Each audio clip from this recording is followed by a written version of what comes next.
guest is a stand-up comedian, and he always says it like he means it. He's our kind of guy. So he's got this new one-man show. It's called Red State, Blue State. Take a look. And you don't want to see a civil war in this country. We had one, and we're not built for another civil war. It's the first time in history you're going to see fat refugees. Never a good look, you know. Just with flip-flops and jorts, carrying coolers, trundling towards Canada like a giant cattle drive, you know. Nothing glamorous. 50 years from now, kids are in history class reading about the Battle of Six Flags. Please welcome Colin Quinn.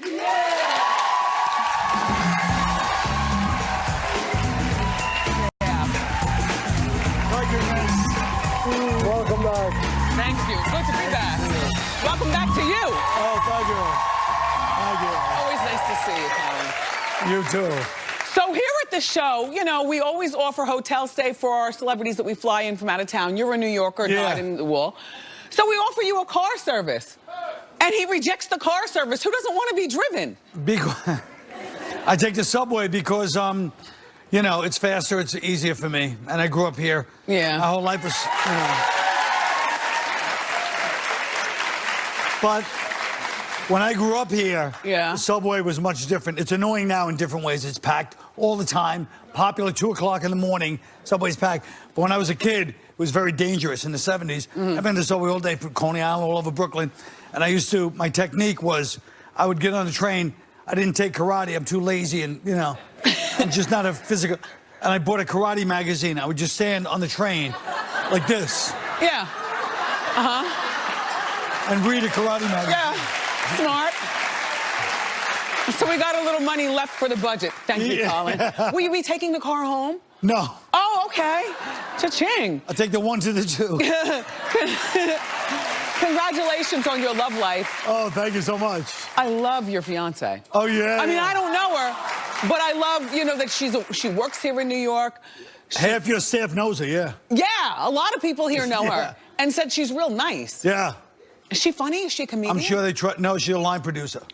What's a line producer? Well, I mean, well, you know, I know, but you know, yeah. It's like the accountant for the show, I think.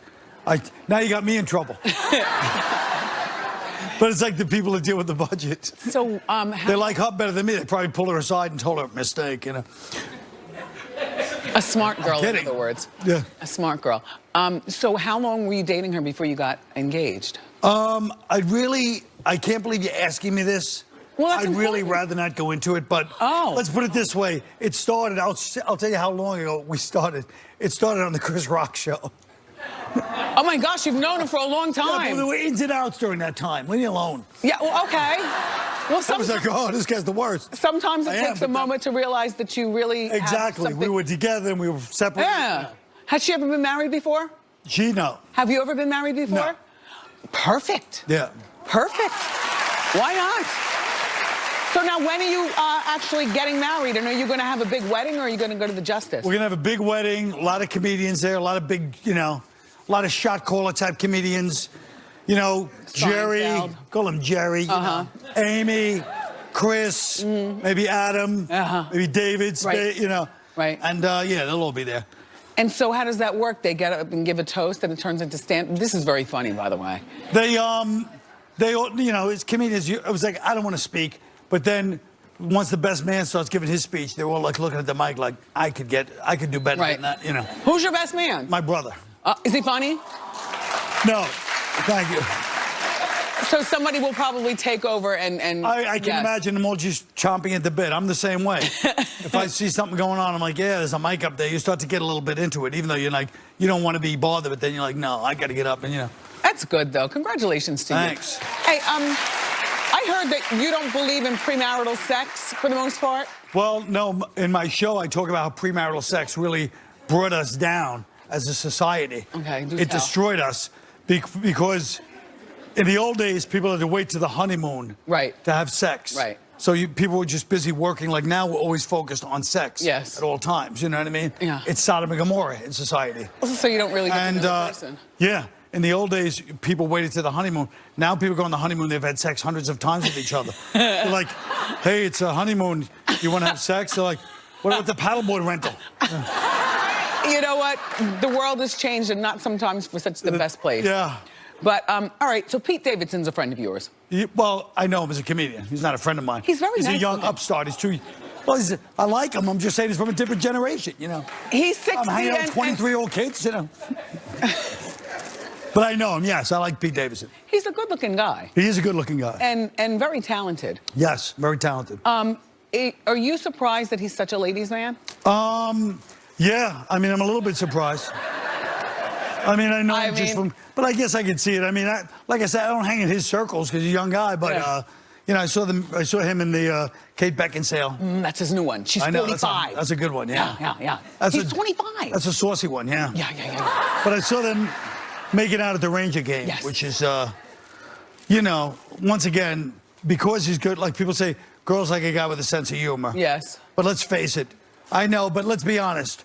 If he was 5'1", 300, he would have, like, tried to kiss her at a Ranger game. She was telling friends, he tried to make out in the Ranger game. Disgusting. Ew. It's so inappropriate. Instead, it's like, I do believe, though, that she's the leader of this relationship. You do? Oh, please. We older women, we know what to do with a younger man. But he might be one of those guys, his game might be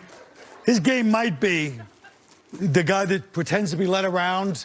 I'm just innocent, you know what I mean? Yeah. He's got that look to him. Oh, yeah. He's like, I don't know what's going on. Meanwhile, it's, you know. It's a win for both of them. Hey, how do you feel about Kylie Jenner? She's a billionaire. Whoa. She is as of today, everybody, she is the youngest billionaire on the face of the earth, even over Mark Zuckerberg. Haters, stop hating. Yeah. Stop hating. I mean, are you a hater? On Kylie Jenner? Being the youngest billionaire on the face of the earth, even over Zuckerberg? Well, I mean, the only really self-made billionaire was Pablo Escobar, but that's it.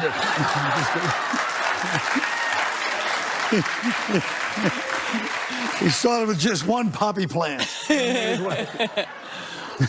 But yeah, I think it's kind of sad though that beautiful people are now taking over from nerds. Like Mark Zuckerberg, like that's cultural appropriation on the nerd culture. That Mark Zuckerberg, they're supposed to be rich. Like, they're supposed to go, I'll get my revenge when I get old and become a billionaire. And now she's leading both. She's the cool kid and the nerd in this situation. Well, you know what? And a lot of people are saying she was born into a rich family, so what did she do? But she was born into a rich family. She wasn't born into a billionaire family. I give it 100% thumbs up to this girl, because she didn't have to hustle and get the lip kit and all that stuff going on. You buy it, she's making it. But was she wasn't Kris Jenner's kid. She was him and his first, well. It's all working.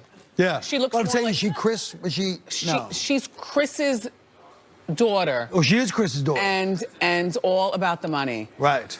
And tell me about your one man. Why am I leaning into you like this? I like you. Sorry. Oh, thank you. I like you. Sorry. I'm leaning in. Oh, I like it. Tell me about your one-man show. That R. Kelly body language. Yes, the body. Yes. I was throwing it at you. Too soon. Too soon. 5 minutes. By the way, what do you think about R. Kelly? I mean, you know, obviously he's a musical master, but you know, let's face it, he's been getting away with a lot for a long time. You won't be playing "Step in the Name of Love" at your wedding. No, it's true.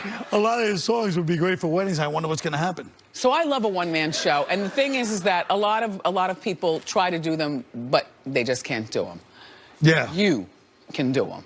That's all I do now. Tell about your show.